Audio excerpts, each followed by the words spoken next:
दोस्तों, सोमवार को एक बहुत अहम मामले की सुनवाई होने जा रही है। सुनवाई तो आज ही होनी थी लेकिन टल गई। सोमवार को इस मामले की सुनवाई होगी जिसमें प्रधानमंत्री नरेंद्र मोदी का जिक्र है। जिक्र यह है कि मोदी जी ने चुनाव जीतने के लिए चुनावी मंच से आचार संहिता की न केवल धज्जियां उड़ाई बल्कि परखच्चे उड़ा दिए।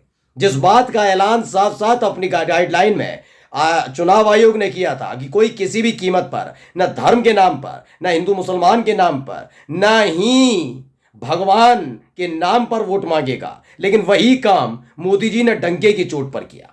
अब जब चुनाव आयोग इस पूरे मामले को लेकर सोता रहा तो दिल्ली हाईकोर्ट का दरवाजा खटखटाया गया है। साफ साफ मांग की गई अपनी याचिका के जरिए कि मोदी जी ने चुनाव आचार संहिता का परखच्चे धज्जियां उड़ाकर रख दी हैं। ऐसे में उनको चुनाव लड़ने से रोका जाए, अयोग्य घोषित किया जाए और 6 साल तक किसी भी तरह का चुनाव लड़ने पर पाबंदी लगाई जाए।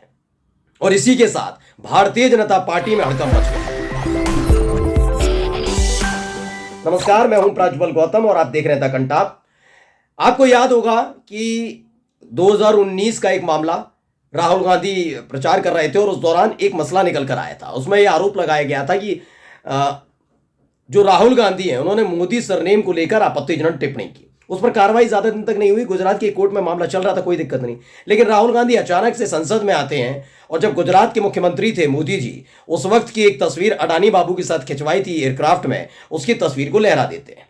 और उसके बाद ही अचानक से सुनवाई में तेजी आती है और मोदी सरनेम के मामले में राहुल गांधी को दोषी साबित कर दिया जाता है। फौरन ही 24 घंटे के अंदर लोकसभा के अति तीव्र और सक्रिय जो अध्यक्ष हैं यानी स्पीकर हैं ओम बिरला 24 घंटे में राहुल गांधी की संसद सदस्यता खत्म कर देते हैं। 72 घंटे में सांसद होने के नाते राहुल गांधी को जो मिला हुआ था सरकारी बंगला वो भी ले लिया जाता है। बीजेपी में उत्साह, गोदी एंकर्स में उत्साह, वाह वाह क्या काम कर दिया, ये तो राहुल गांधी की सियासत खत्म कर दी। वो आता लगे कि सुप्रीम कोर्ट के आदेश पर राहुल गांधी को इसी सरकार ने ससम्मान उनकी संसद सदस्यता और सरकारी बंगला लौटाया।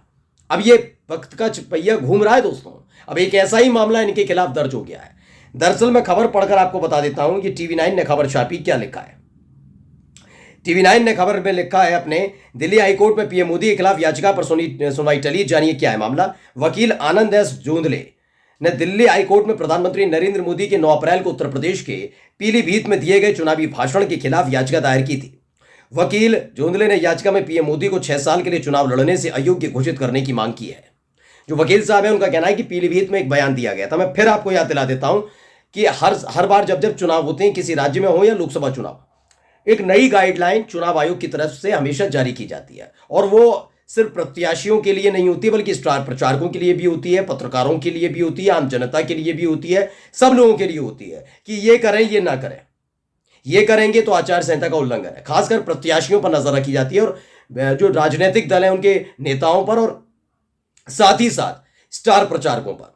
प्रत्याशियों के चुनाव लड़ने पर प्रतिबंध लग सकता है अगर दोषी पाया जाए, यह होता है, आचार संहिता का उल्लंघन पाया गया। दूसरा, स्टार प्रचारक होंगे तो उनके चुनाव लड़ने पर प्रतिबंध लगे ना लगे, लेकिन तुरंत उनके सारे आगे की जो सभाएं उन्हें रद्द कर दिया जाता है। किसी भी कीमत पर वो स्टार प्रचारक नहीं रहेंगे, ना ही कहीं बयान देंगे, ना भाषण देंगे, चुनावी मंच पर नजर रहेंगे। ये तमाम चीजें होती है। ऐसी एक गाइडलाइन जारी की गई थी कि कोई भी राजनीतिक दल हो और कोई कितना ही बड़ा या छोटा नेता हो, किसी भी कीमत पर हिंदू मुसलमान नहीं करेगा, किसी भी कीमत पर मस्जिद मंदिर नहीं करेगा और धर्म के नाम पर वोट नहीं मांगेगा। मोदी जी के सामने सबसे बड़ी दिक्कत यह है कि उन्होंने शंकराचार्यों का गुस्सा झेलने के बावजूद अपनी सियासत को चमकाए रखने के लिए इस दौर का जो सबसे ऐतिहासिक फैसला माना जा सकता था यानी राम मंदिर का निर्माण, उसके पूरे प्रोग्राम को मतलब ये समझ लीजिए फीका कर दिया।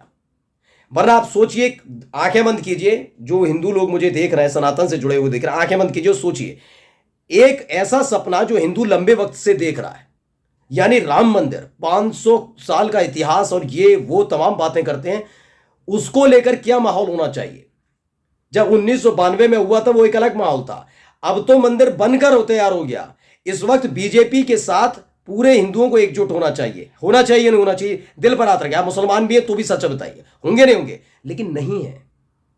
क्योंकि जब शंकराचार्य ने कहा कि यह गलत है, आप चुनाव के बाद वो करेंगे, रामनवमी आएगी तब कर लीजिए। आई थी रामनवमी, आपके लिए कह रहे थे, लेकिन चूंकि चुनाव चल रहे होते, आचार संहिता होती, तो मोदी जी नहीं कर पाते। इसलिए तभी जानबूझकर 22 जनवरी को किया गया कि हम अभी करेंगे। इससे हिंदू बट गया, जो एकजुट हो सकता था वो बट गया।